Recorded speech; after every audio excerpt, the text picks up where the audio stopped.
Bonjour et bienvenue sur la nouvelle vidéo de Redstone Consulting.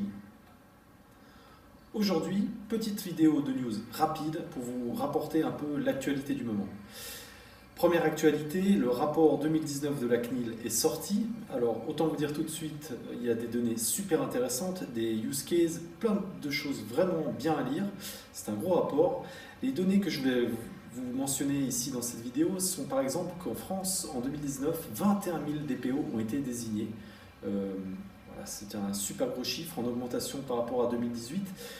J'ai envie de dire, quid en Suisse, malheureusement, c'est beaucoup moins. À peu près 14 000 plaintes ont été posées auprès de la CNIL, ce qui veut dire que le fait de poser une plainte marche et le chiffre est lui aussi en augmentation. Plus de 2000 notifications de fuite de données, ce qui veut bien dire que les attaques cyber continuent de tous les côtés. 42 mises en demeure de la part de la CNIL pour une petite trentaine d'amendes. Alors, la CNIL a été moins active d'un point de vue correctif, c'est-à-dire mise en demeure, amende, mais ils ont fait un nombre d'audits incroyable. Par contre, ils ont mis la plus grosse amende des autorités européennes avec plus de 50 millions pour Google. Voilà, donc c'était une option, on tape très fort, mais moins. D'autres autorités dans d'autres pays ont fait beaucoup plus d'amendes, mais des plus petits montants. On verra en 2020 ce que nous réserve la CNIL. Voilà pour le thème numéro 1. Thème numéro 2, je voulais rapidement vous donner les nouvelles sur la révision de la LPD. Et malheureusement, c'est une mauvaise nouvelle, encore j'ai envie de dire, puisque les deux chambres, le national et les États, ne sont toujours pas d'accord. 3 divergences subsistent, ce qui fait que le dossier repart en commission et sera étudié pendant la session d'automne, c'est-à-dire en septembre. Donc attendons. L'énorme risque qu'on a là pour la Suisse, c'est la perte de l'adéquation avec l'Union européenne qui sera, elle, décidée le 24 juin. Thème numéro 3, rapide point de situation sur l'application Suisse Covid.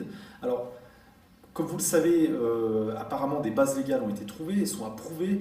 Par contre, d'autres nouvelles sont sorties, notamment le fait que des serveurs Amazon sont utilisés, point qu'on ne savait pas au début, ce qui me laisse penser que finalement, encore aujourd'hui, on ne maîtrise pas vraiment en fait l'entièreté de ce qui se passe autour de cette application. Après, il y a un énorme débat, ceux qui sont pour, ceux qui sont contre. Ici, on ne va pas donner notre avis. Par contre, on va quand même mettre en garde, de manière générale, sur le fait qu'une application aussi critique devrait faire la preuve d'une transparence totale dans sa conception auprès des citoyens.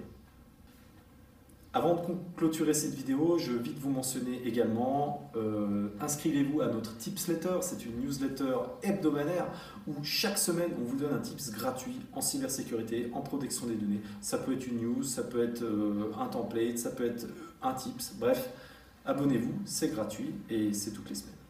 Dernier point, notre nouvelle offre, j'en parle dans une vidéo cette semaine, le Red Cyber Pack pour les PME, pour augmenter leur cybersécurité de manière durable.